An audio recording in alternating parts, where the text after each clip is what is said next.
In this episode, we're going to hear three very weird and strange encounters.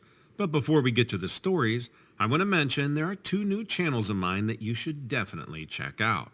The first is Donovan Dread 2, where I release the same great content, just a little shorter in length. Then there's Dread Captures, where we analyze various encounters that were captured on video, that were sent in to us, or that are available online. So if you're digging my content, make sure to hit that subscribe button and I'll keep narrating these creepy encounters. Now let's get to the stories.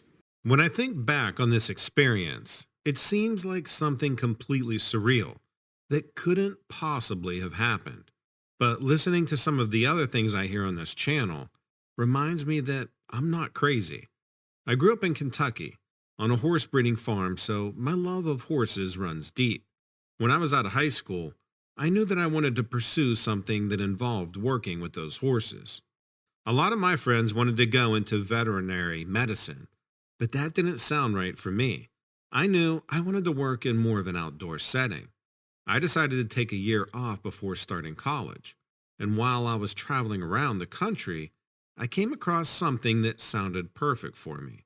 I was visiting Yosemite National Park and found out they had mounted park rangers. It sounded like a dream come true to ride horses around most of the day. I ended up taking the coursework to become a law enforcement ranger, and then eventually I was able to get a position at Yosemite as a mounted patrol ranger. Since I had extensive experience with horses, a big part of my job involved caring for them and training them. It was great as I thought it would be.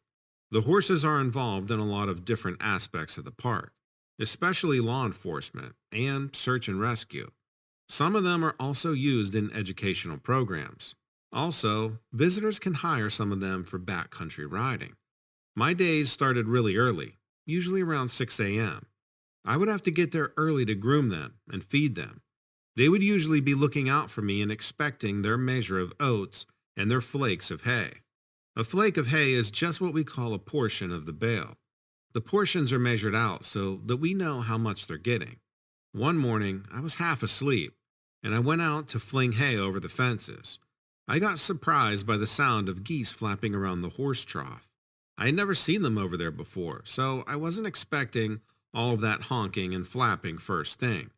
I had to take a quick pause to gather myself while I kept tossing the hay. For the first time, I noticed the horses hadn't come toward me to get that hay that they were usually whining for. They were just staying huddled together under the shelter. I went over to the gate so that I could go inside and check on them. The gate latch had been getting rusty, so I had been securing it with a piece of wire. But I saw that the wire was missing, and the gate was open about an inch, as if something had gained access. That really had me worried because there was no way someone would have come out there earlier than me. I went over to the horses to give them some nose rubs, which they usually loved, but I could see that they were feeling pretty nervous. I had brought the oats in with me and held out some in my hand, but the horses wouldn't touch it. Weirdly, the geese were still hanging around out by the horses' water trough. I couldn't understand what they were doing in the horse corral. I started feeling a little creeped out. I went back out of the gate and started looking around, and my eyes caught some movement. It looked like something detached itself from the landscape behind the stables. I saw this huge thing appear. It had a very large head that, I kid you not, reminded me of a dinosaur. No hair, just a big lizardy head. It was standing on two legs. It turned toward me and looked right at me. It had these reptilian yellow eyes. All I remember about its face were the eyes and these sharp teeth. Like I said, I was standing upright, and it was probably about 6 or 7 feet tall. I was about 30 feet away from it, and it was hard to tell, but it looked like it had grayish, scaly skin. When it locked eyes on me, it reacted. It kind of shifted, or like took a little step to the side, like it was surprised that I had seen it. This feeling of fear and dread washed over me, and it was paralyzing. I can still feel the feeling of my heart beating like crazy in my chest. I've never felt fear like that in my life since. I also felt a heaviness in my head. I don't know how to describe it any other way. The thing felt evil. After being immobilized by fear for what seemed like forever, but was probably only about 10 seconds. I turned and ran back to the horses. I would have run the hell away from there, but my first instinct was to protect the animals. As soon as I did that, it turned and ran up the hill, faster than anything I've ever seen. I eventually sounded the alarm and some other rangers showed up. They wanted to follow after it on horseback, but the horses wouldn't go. I'd never seen them disobey like that, and they wouldn't eat for hours after that. I could not imagine what that thing wanted. It couldn't have been after the oats and the hay. When I thought about the possibility that it had gotten in the gate and gone near them, I just felt sick. But I looked them over really carefully, and they seemed physically unharmed. We started locking the horses inside the stable at night after that. Of course, when I went to make my report, they tried to get me to think I saw a mountain lion or something, but no effing way was that a normal creature. This is embarrassing, but we should probably get it out of the way. It's important to the story, I think. I used to go by Monster Bone 75. I realize now that it doesn't exactly roll off the tongue. I've since changed my username. If you were a part of any online cryptid forums in the mid to late 2000s, though, you might recognize that name. You might remember seeing Monster Bone 75 on AOL Instant Messenger, with an away message that accused your favorite cryptid of needing to use my house phone. The limitations of dial-up internet would make for its own horror story, don't you think? For years, I went by Bones on the online cryptid communities. I wasn't anyone's favorite person, though. I was a skeptic. I was never saying, I found the bones, or I know the bones are out there. I was the guy asking the question, if these species really do exist, where are their bones? It didn't earn me the greatest reputation. It cost me a few friends, I'm sure. I got addicted to shutting down the theories of others. I'd log in to comb the boards for questions from curious newcomers or for encounter stories from the most reputable of our members. I'd spend an hour, sometimes hours, cramming my skepticism into my keyboard and across the web. That behavior got me banned from a few locations. I didn't care. Getting kicked out of those communities felt like a trophy at the time. You can see why, all these years later, admitting to all of that might be a little embarrassing, especially since I've seen the bones myself. I had the opportunity to hike to Crater Lake in the spring of 2018. I'm not from the Pacific Northwest, so the chance to see a new part of the country at my age wasn't something I could just pass up. It might be the single most beautiful part of the United States. The clarity of the water, history of the collapsed volcano that formed the lake beds, it's magical. The last thing on my mind when we set up camp 3 miles northeast of Cleetwood Cave was the years that I had wasted harassing conspiracy theorists on the internet. I was still entranced by the beauty of the world around us. Then, after sunset, I was hypnotized all over again by the sea of stars that waited for us. My friend and I spent a long while by the campfire before retiring to our tents. The ground was pretty stiff, but it was still easy for me to sleep. We'd learn later that we both woke around the same time. There was this low growl outside of my tent. I could barely hear it, but I could feel it in my chest. I woke and the hairs on my arms were already standing on end. Something heavy shifted its feet in the dirt outside my tent. I heard slow breathing and a heavy snort. I read about what to do in a bear attack. I couldn't remember a single word at that moment. If it was a bear, I thought, I was done for. Even when I was stricken by that fear, I felt this trip was worth it. At least I got to see Crater Lake, I remember thinking. Then came the sound of a few quick strides. The low growl, the breathing, it was all suddenly gone. I didn't hear the animal's feet hit the ground more than 3 times, and it had still cleared our camp completely. There was no sign of it among the trees when I unzipped my tent and stepped outside. My friend was out there too. It was his ghost-white expression that drew my attention to the dirt. I followed his eyes and I found it. All around our campsite was patterns of tracks, shaped like a foot of a man or an ape. One print was so close to the entrance of my tent that I could already compare it to the size of my own feet. I could stand heel to toe and still not cover that whole track. All of my years as a skeptic came rushing back to me.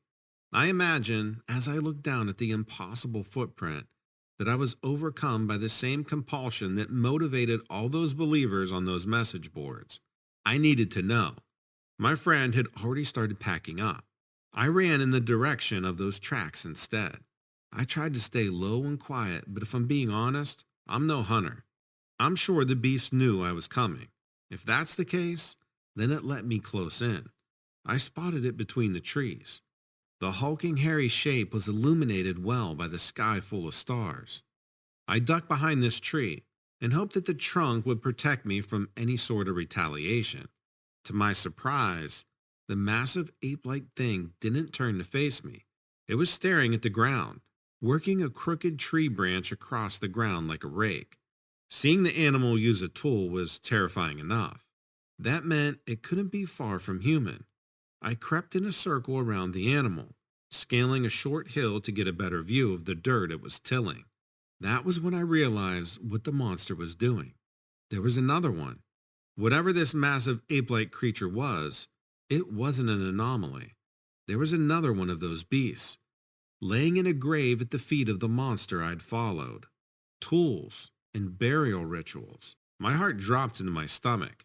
I ran again, this time back toward the campsite. There was a roar behind me. Was it a roar or a howl? I couldn't have imagined it. It started low, then rose into this shrill three barking yelps, and then it trailed off. The sound spread a heat in my gut like lightning. I was sure the animal was going to follow me back and punish me for what I had seen. It wasn't until we were in the car that I told my friend what was out there. He didn't believe me. I went online and tried to share my story. As you can imagine, I wasn't the most reliable source of new information. I'm writing you now to explain, to a present theory that maybe you haven't considered. All these sightings of cryptids, I know you've asked the same questions that I have. Maybe we haven't found that single piece of irrefutable proof because they're smart enough to hide it from us. Small towns come with their own dirty little secrets, and my hometown is no different. Located about 30 minutes south of Oklahoma City, a tiny blink and you'll miss it type of town exists. Slaughterville is literally a convenience store, a few housing additions, and like 4 intersections big. But it's home to crazy, insane stories like the one I'm about to tell you. No one ever really wants to talk about this to outside people. We get tired of getting laughed and made fun of. I'm going to tell you anyway. Believe me if you want, but at least hear me out. It was back in 2015. I had just moved back, and I was staying with my aunt and her family while I was looking for my own place. I wasn't thrilled with staying in Slaughterville, but beggars can't be choosers, or whatever the saying is. I enjoyed being outside during the day. It was always fun to watch the kids on dirt bikes and four-wheelers race up and down the red dirt road. But after dark, that is a whole other monster, and one I didn't enjoy. We spent most of our time hanging out on the porch, laughing at the shenanigans and watching the kids play. But once the sun started to set, we all headed back inside and hid out. We avoided the outside as much as we could after dark. On this night in particular, my girlfriend drove down to see me. I asked her to be there before dark, but her work held her up. I wasn't overly comfortable with hanging out in the car after dark, but I went ahead and gave in. We had been outside for about 45 minutes when I could feel the energy around us change. The air got thick and felt electric. I shifted uncomfortably in my seat. I was getting really anxious. Of course, she just kept talking. She had no idea the kind of weird things that happened out here, especially after dark. I kept looking around the car as she chatted. I was trying to follow along, but honestly, I was distracted. I was really anxious. Something was off. I watched in horror as a young woman appeared in front of our car. She was gorgeous and wore this old hospital gown. She looked completely normal, except for the fact that she was glowing faintly. I gasped and pointed ahead of us out of the window. My girlfriend covered her mouth and watched as this girl floated closer to the car until she was right in front of the bumper. We just watched silently as she raised her arm and reached behind her head. She pulls out this giant knife from her back, and it was stained red. I looked at my girlfriend in the seat next to me and grabbed her. I knew that nothing was going to happen to us, but I was still terrified. She kept her eyes glued to the spot in front of us. I turned back around and watched as this girl looked at us and started crying. She was begging for our help. My girlfriend started to open the door to get out, but I grabbed it and yanked it shut. We could not get out and interact with whatever this thing was. As the girl realized that we weren't going to help, she got angry, and the tears stopped. She pointed the knife at us and started screaming. But the screams were wrong. They came in waves, and I had to let go of the door and cover my ears. We stayed in the car, listening to this girl scream at us until she simply vanished. 1 second she was there, and the next she was gone. My girlfriend looked at me, eyes wide and panicked. I just reached out and pulled her into a hug. I was freaked out, even though I knew what happened out there. I couldn't imagine how she was feeling. We decided that maybe it was time for her to wrap up her visit, and for her to head back to the city. We said our goodbyes, and I made sure that I let her know not to stop for any hitchhikers on the way out of town. Don't even stop if you see someone walking on the road. Just drive by them. Picking up hitchhikers isn't safe in general, but definitely not out here. She agreed and she headed home, but it was only 5 minutes before I got a frantic call. She was clearly panicking as she told me that at the stop sign there was an older woman in a gown walking toward her car. I told her to lock their doors and not to look at her, just drive. I stayed on the phone with her, trying to calm her down. Once she had turned out of the neighborhood and back onto the road to the highway, she noticed a black shadow following her. I let her know just keep driving, but my blood ran cold. I could hear the fear in her voice as she told me whatever it was behind them was keeping up, even as they sped back to the highway. I promised to stay on the phone even as she went in and out of service, making sure that I kept my voice calm. I know the creatures that live out here, but this figure didn't make sense to me. As she described it to me, I tried to keep as calm as I could. It was a black shadow with no eyes. It appeared in the shape of a tall man, 7 or 8 feet tall, and was fast. She was easily doing 80, and this thing was constantly in her rearview mirror. It followed her until she hit Norman city limits, when it growled low and deep and suddenly disappeared. And only then did we feel safe enough to hang up. We still don't know exactly what followed her, but she isn't the only one to experience being followed. I have so many more stories I could tell, but we will just leave it with this one for now. Thanks for watching, and let me know what you think of these stories in the comments below. Don't forget that you can listen to my episodes on any of your favorite podcasting platforms. I try to upload every single day on this channel and on Donovan Dread too, where I release shorter content. Same great encounters, just a little bit shorter. Also, if you want to see crazy encounters captured on trail cams, then check out Dread Captures. It's part of the Dread Network, where we go over live footage of very strange encounters that are sent into the Facebook group or videos that are circulating on the web.